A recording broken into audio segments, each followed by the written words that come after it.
ব্রিটিশরা এসে এইবার বলল এই জাতি যেন কোনোদিন মাথা উঁচু করে দাঁড়াইতে না পারে ওইটার বন্দোবস্ত করব। তারা দুইটা শিক্ষা ব্যবস্থা প্রবর্তন করলো, একদিকে মাদ্রাসা শিক্ষা ব্যবস্থা আর একদিকে সাধারণ শিক্ষা ব্যবস্থা। মাদ্রাসা শিক্ষা ব্যবস্থায় কি কি পড়ানো হবে, কি কি বাদ দেওয়া হবে, সুকৌশলে সিলেবাস কারিকুলাম তারা ঠিক করলো।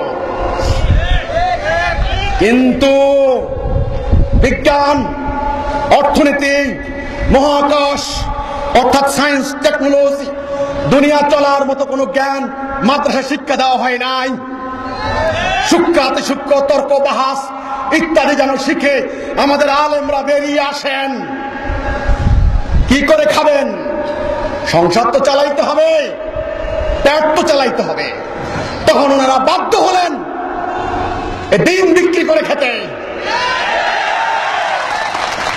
যে ইসলাম শিখে আরবের আয়ামে জাহিলিয়াতের মানুষগুলি ঐক্যবদ্ধ হয়েছিল, যে ইসলাম শিখে বিরূপ কাপুরুষ দুর্বিনীত যোদ্ধায় পরিণত হয়েছিল, যে ইসলাম শিখে স্বার্থপর আত্মকেন্দ্রিক মানবতার কল্যাণে জীবন সম্পদ উৎসর্গকৃত প্রাণ মহাপুরুষে পরিণত হয়েছিল, সেই ইসলাম শিখে আমাদের আলেমরা বেরিয়ে আসলেন। আজ আমাদের লক্ষ লক্ষ আলেম, মুফতি, মুফাসসির, মুহাদ্দিস, সাধারণ মানুষের কথা বাদ দেন, তাদের জ্ঞান নাই। আপনাদের অনেক জ্ঞান আছে, আপনারা সূক্ষ্মাতি সূক্ষ্ম ব্যাখ্যা জানেন, আপনারা সবকিছু জানেন, শানে নজুল জানেন, কোন আয়াতের কোন মর্ম সেটা জানেন। আমার আয়াত বললে উচ্চারণে ভুল ধরেন, অর্থের মধ্যে ভুল ধরেন, আমি স্বীকার করি আপনারা আমার নমস্য। কিন্তু আমার কথার জবাব দিবেন, আজ আমার জাতি গোলাম কেন? আজ আমরা মার খাচ্ছি কেন? আমার কাছে জবাব দিবেন না। আল্লাহর মায়ের জন্য প্রস্তুত থাকেন। তারপরে সাধারণ শিক্ষিত, স্বার্থপর আত্মকেন্দ্রিক, ওখানে কলেজ বিশ্ববিদ্যালয়ে আল্লাহ রসুলের ইসলাম শিক্ষা দেওয়া হয় নাই।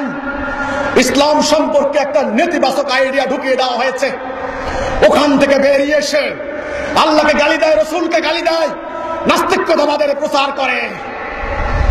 তারপরে স্বার্থপরতা, আত্মকেন্দ্রিকতা শিক্ষা দেওয়া হয়েছে।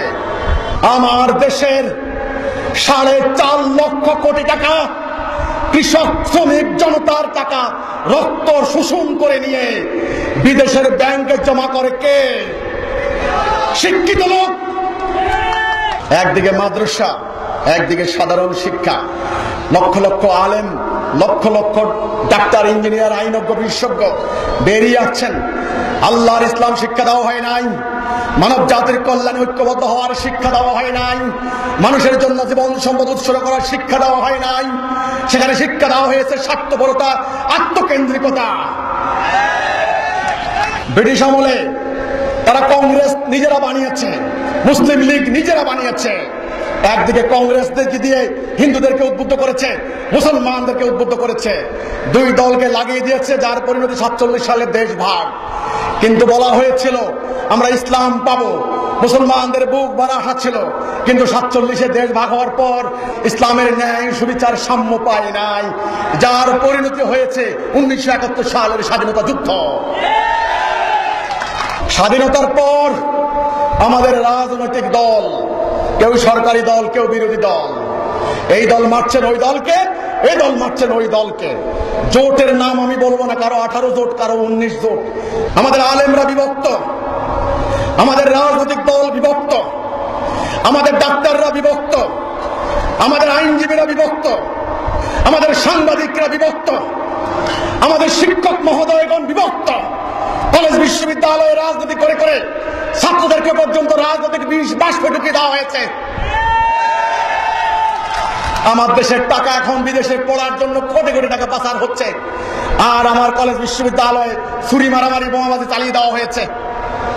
আমার দেশের হাসপাতালগুলিতে দুর্নীতির আখড়া বানিয়ে বিদেশে, সিঙ্গাপুরের মাউন্ট এলিজাবেথে কোটি কয়েক লোক কোটি কোটি টাকা পাচার করছে। আমার কথা হচ্ছে এই, এখন বৈশ্বিক সন্ত্রাসবাদ, এই জঙ্গিবাদ, এই তাণ্ডব থামাতে হলে একটাই করণীয়, জাতির মধ্যে এত বিভক্তি, এত বিভাজন রাখা যাবে না। সমস্ত বিভাজনের দেওয়াল এখন থেকে চূর্ণ বিচূর্ণ করতে হবে। পুরো জাতিটাকে একটা কথার উপরে ঐক্যবদ্ধ করতে হবে। আমরা যাবতীয় অন্যায়ের বিরুদ্ধে ন্যায়ের পক্ষে একটা জাতি হব। এই কথাটার নামই হচ্ছে লা ইলাহা ইল্লাল্লাহ মুহাম্মাদুর রাসূলুল্লাহ। লা ইলাহা ইল্লাল্লাহ মানে কি? আল্লাহর হুকুম ছাড়া কারো হুকুম মানব না। এই কথার মধ্যে আগে আসেন। হুকুম বাদ দিয়েছি কয়েকশো বছর আগে, আদর্শ ত্যাগ করেছি 1300 বছর আগে, হেদায়েত ত্যাগ করেছি বহু বছর আগে। এখন তো সূক্ষ্মাতি সূক্ষ্ম মাসলা মাসাইল পড়ে পণ্ডিত হচ্ছে। পণ্ডিতদের কি দাম?